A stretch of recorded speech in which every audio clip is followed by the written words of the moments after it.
রথযাত্রার পুণ্যতিথিতে আমরা সকালবেলা পৌঁছে গেছিলাম খিদিরপুরের জগন্নাথ মন্দিরে। প্রথমেই আমরা জুতো রেখে মূল মন্দিরে প্রবেশ করি।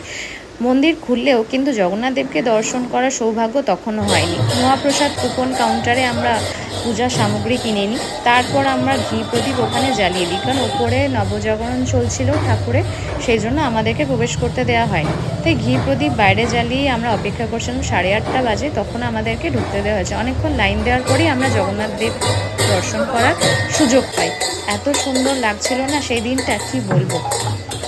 ঠাকুরের নাম গান হচ্ছিল এবং আরও অন্যান্য দর্শনার্থীরা বেশ মেতে উঠেছিল সেই নাম গানের সঙ্গে।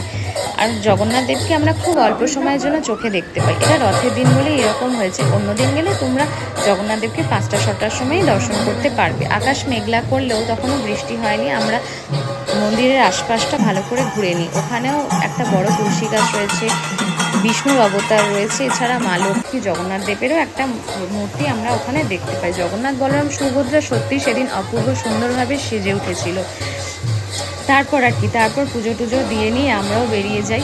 আর বাইরে যে রথটা দেখেছিলে না, বাইরের রথটা সাজানো, সেই রথেই কিন্তু জগন্নাথ যাত্রা শুরু করবেন তার নবজাগরণ পুজো কমপ্লিট হওয়ার পরে, এবং দর্শনার্থীরা ঠাকুরকে দর্শন করার পরেই ওনাকে রথে তোলা হবে। ব্যাস, দিনটা কেটে গেল।